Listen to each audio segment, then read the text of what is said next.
Serial ಮೊದಲಿಗೆ ಭದ್ರೇಗೌಡ ಅಮ್ಮ ಅಮ್ಮ ಅಂತ ಹೇಳಿ ಕೂಗ್ತಾ ಮನೆ ಒಳಗಡೆ ಬರ್ತಾನೆ. ಅಷ್ಟರಲ್ಲಿ ಚಂಪಾ ಬಂದು ಏನು ಬೇಕು ಬಾವ ಅಂತ ಹೇಳಿ ಕೇಳ್ತಾಳೆ.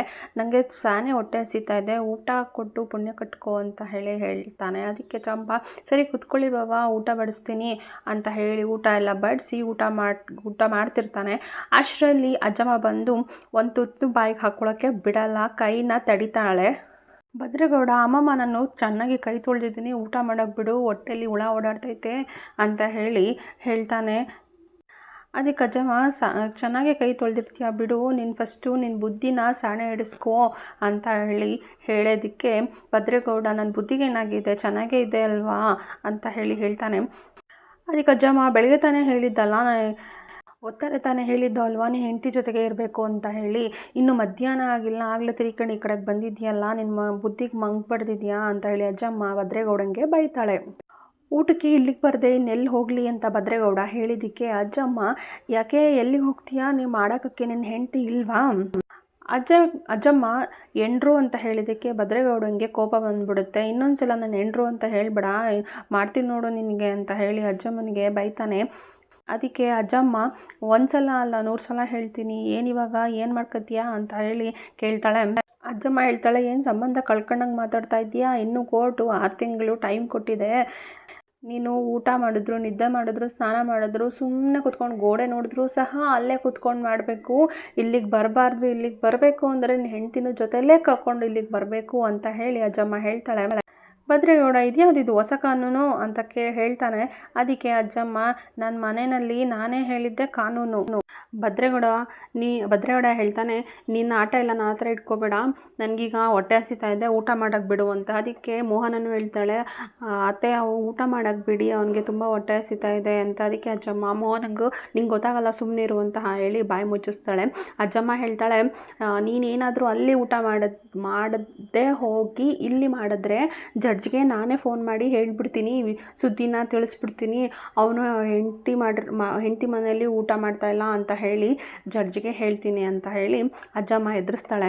ಭದ್ರೇಗೌಡ ಓಹೋ ಅಜ್ಜಮ್ಮ ನಿನ್ನ ಐಡಿಯಾ ನನಗೆ ಗೊತ್ತಾಯಿತು, ನಾನು ಉಪವಾಸ ಇರ್ತೀನೋ ಹೊರತು ಅವಳು ಮಾಡಿರೋ ಅಡುಗೆನ ನಾನು ಊಟ ಮಾಡಲ್ಲ ಅಂತ ಹೇಳ್ತಾನೆ. ಅದಕ್ಕೆ ಅಜ್ಜಮ್ಮ ಉಪವಾಸ ಇರೋ ಮೂತಿ ನೋಡು, ನೀನು ಅವಳು ಮಾಡಿರೋ ಊಟ ಮಾಡಲಿಲ್ಲ ಅಂತ ಹೇಳಿದ್ರೆ ಇಲ್ಲೂ ಸಹ ನಿನಗೆ ಅನ್ನ ಇಲ್ಲಿ ಸಿಗಲ್ಲ ಅಂತ ಹೇಳಿ ಭದ್ರೇಗೌಡನಿಗೆ ಬೈತಾಳೆ. ಅಜ್ಜಮ್ಮ ಹೇಳ್ತಾಳೆ, ನೀನು ಹೆಂಡ್ರು ಅಡುಗೆ ಮಾಡಿರೋದನ್ನ ಊಟ ಮಾಡ್ತೀಯೋ ಅಥವಾ ಹೋಟ್ಲಿಂದನೇ ತಂದು ಊಟ ಮಾಡ್ತೀಯೋ, ನೀನೇ ಅಡುಗೆ ಮಾಡ್ಕೊಂಡು ಊಟ ಮಾಡ್ತೀಯೋ ನನಗೆ ಗೊತ್ತಿಲ್ಲ, ಒಟ್ಟು ನೀನು ಅದೇ ಮನೇಲಿ ಕಾಲ ಕಳಿಬೇಕು, ಈ ಮನೆಗೆ ಬಂದರೂ ನಿನಗೆ ಊಟ ಸಿಗಲ್ಲ ಅಂತ ಹೇಳಿ ಅಜ್ಜಮ್ಮ ಹೇಳ್ತಾಳೆ. ನೀನು ಏನೇ ಮಾಡಿದ್ರು ಆ ಮನೇಲೇ ಮಾಡಬೇಕು, ಈ ಮನೆಗೆ ಬರಬಾರ್ದು ಅಷ್ಟೇ ಅಂತ ಹೇಳಿ ಅಜ್ಜಮ್ಮ ಹೇಳ್ತಾಳೆ. ಅದಕ್ಕೆ ಭದ್ರೇಗೌಡ ನೀನು ಹೇಳಿದ ತಕ್ಷಣ ನಾನು ಒಪ್ಕೊಬಿಡ್ಬೇಕಾ, ನೀನು ಹೇಳಿದ್ದೆಲ್ಲ ನಾನು ಮಾಡಬೇಕಾ, ಮಾಡಲ್ಲ, ನನಗೆ ಹೆಂಗೆ ಇಷ್ಟ ಆಗುತ್ತೋ ಹಂಗೆ ಮಾಡ್ತೀನಿ ಅಂತ ಹೇಳಿ ಮತ್ತೆ ಕೂತ್ಕೊಂಡು ಅನ್ನ ಕಲಿಸ್ಕೊಂಡು ತುತ್ತನ್ನ ಬಾಯಿಗೆ ಹಾಕ್ಕೊಳ್ಳೋಕ್ಕೆ ಅಂತ ಹೋಗ್ತಾನೆ. ಅಷ್ಟರಲ್ಲಿ ಅಜ್ಜಮ್ಮ ಹೇಳ್ತಾಳೆ, ಆಯ್ತು ಕಣ್ಲ, ನನ್ನ ಮಾತಿಗೆ ಒಪ್ಕೊಂಡು ನೀನು ಇಷ್ಟ ಬಂದಂಗೆ ಮಾಡು ಅಂತ ಹೇಳಿ ಅಜ್ಜಮ್ಮ ಹೇಳ್ತಾಳೆ. ಅದಕ್ಕೆ ಏನು ಹೇಳೋ ಅಂತ ಹೇಳಿ ಭದ್ರೇಗೌಡ ಕೇಳಿದಕ್ಕೆ ಅಜ್ಜಮ್ಮ ಹೇಳೋದು, ಒಂದು ಹೆಣ್ಣಿನ ಸಹಾಯ ಇಲ್ಲದೆ ನಾನು ಬದುಕ್ತೀನಿ ಅಂತ ಹೇಳಿ ಪ್ರೂವ್ ಮಾಡು, ಇಲ್ಲ ಅಂತ ಹೇಳಿದ್ರೆ ಮಾತನ್ನ ಹಿಂದಕ್ಕೆ ತಗೋ ಅಂತ ಹೇಳ್ತಾಳೆ ಅಜ್ಜಮ್ಮ.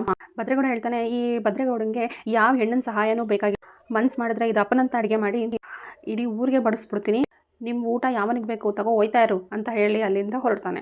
ಅಜ್ಜಮ್ಮ ಚಂಪಾ ಮೊದಲು ಈ ಊಟನ ಆ ಕಡೆ ಎತ್ತಿಡೆ ಅಂತ ಹೇಳಿ ಚಂಪನಿಗೆ ಅಜ್ಜಮ್ಮ ಹೇಳ್ತಾಳೆ. ಮುದುಕಿ, ನಾನು ಈ ಊಟ ಇಲ್ಲ ಅಂದರೆ ಉಪವಾಸ ಇರ್ತೀನಿ ಅನ್ಕೋಬೇಡ, ನಾನು ಮಾಡೋ ಅಡುಗೆಗೆ ನೀನು ಹುಡ್ಕೊಂಬರ್ಬೇಕು, ವಾಸನೆಗೆ ನೋಡ್ತಾ ಇರು ಹೆಂಗೆ ಮಾಡ್ತೀನಿ ಅಂತ ಹೇಳಿ ಭದ್ರೇಗೌಡ ಹೇಳ್ತಾನೆ.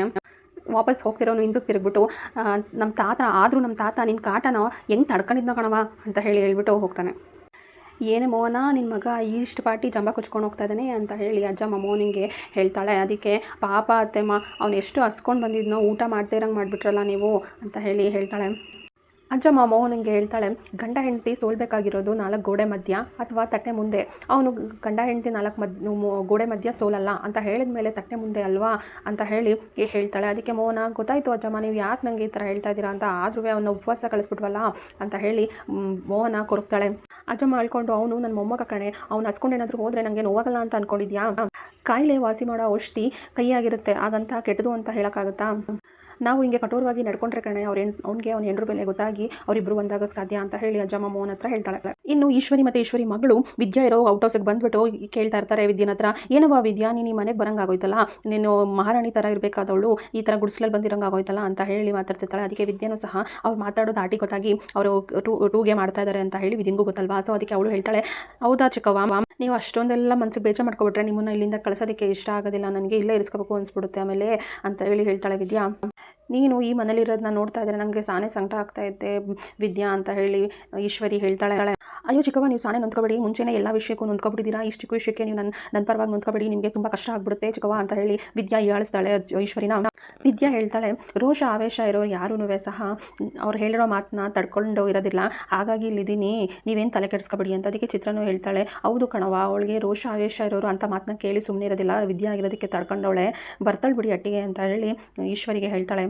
ವಿದ್ಯಾ, ನೀನು ಒಬ್ಬಳೇ ಇದ್ದೀನಿ ಅಂತ ಅನ್ಕೋಬೇಡ, ಯಾವುದಕ್ಕೂ ಚಿಂತೆ ಮಾಡಬೇಡ, ನಿನ್ನ ಜೊತೆ ಯಾವಾಗಲೂ ಈಶ್ವರಿ ಇದ್ದೇ ಇರ್ತಾಳೆ. ಅಯ್ಯೋ ನನ್ನ ಹೊಟ್ಟೆ ಒಳಗಡೆ ಮಗ ಅದೇ, ಅದ್ರ ಜೊತೆಗೆ ಅವ್ರ ಅಪ್ಪನೂ ನನ್ನ ಜೊತೆಗೆ ಅವರೇ, ನಾನೇನು ಒಂಟಿ ಆಗ್ತಾನೆ ಹೇಳಿ, ನೀವು ಬೇರೆ ಅವಾಗ ಬರ್ತಾ ಇರ್ತೀರಾ, ಯೋಚನೆ ಮಾಡಬೇಡಿ ಬಿಡಿ ಅತ್ತೆ ಅಂತ ಹೇಳಿ ಈಶ್ವರಿಗೆ ವಿದ್ಯಾ ಹೇಳ್ತಾಳೆ.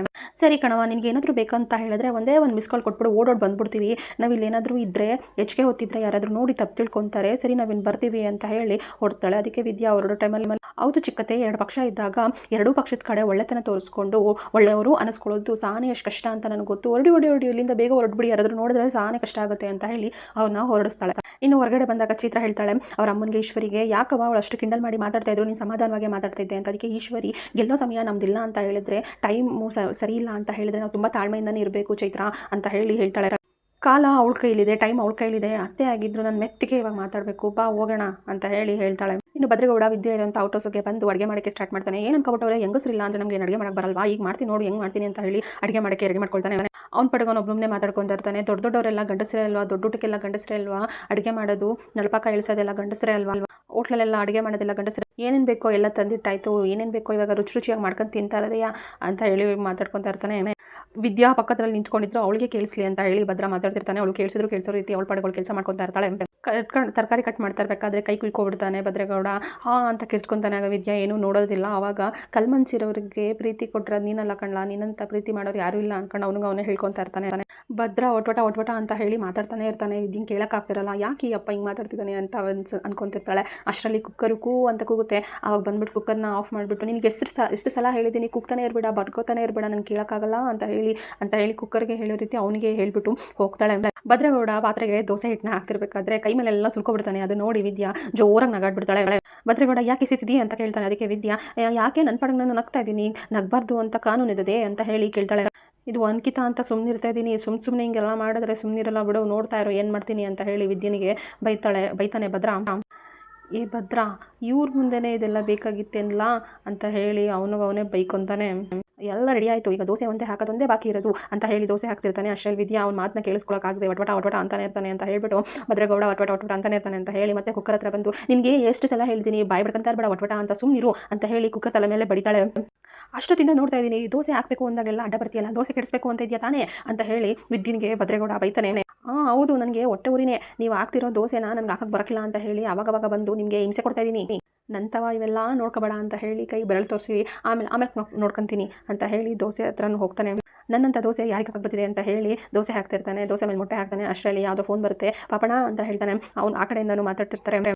ಏನು ಅಪರೂಪಕ್ಕೆ ಫೋನ್ ಮಾಡಿಬಿಟ್ಟಿದ್ಯಾ ಅಗಳೋ, ಏನೋ ನಿನಗೂ ನೀನು ಎಂಡ್ರು ಎದುರುತ್ರ ಕೊಡ್ತಾಳ, ಸುಮ್ಕೆ ಆಗ್ಬೇಡ, ಹಂಗೇನಾದರೂ ಎದುರುತ್ತಾ ಕೊಟ್ಟರೆ ಏನು ಮಾಡೋಕ್ಕಾಯ್ತದನ್ನ ಅಂತ ಹೇಳಿ ವಿದ್ಯುನ್ ಮುಖ ನೋಡ್ಬಿಟ್ಟು ಈ ಕಡೆ ತಿರ್ಕೊಂಡು ಹೇಳ್ತಾನೆ. ಗಿರಾಯ್ಸೋದೆಲ್ಲ ಇಟ್ಕೋಬೇಡ ಅಂತ ಹೇಳು ಪಾಪಣ್ಣ, ಸುಮ್ಮನೆ ಅಲ್ಲ ನಾವು ಆಮೇಲೆ ಅಂತ ಹೇಳಿ ವಿದ್ಯಂಗೆ ಹೇಳೋ ಥರನೇ ಪಾಪಣ್ಣಂಗೆ ಹೇಳ್ತಿದ್ದಾನೆ. ಇಲ್ಲಿಗೆ ಇವತ್ತಿನ ಸಂಚಿಕೆ ಮುಕ್ತಾಯವಾಗಿದೆ. Thank you for watching.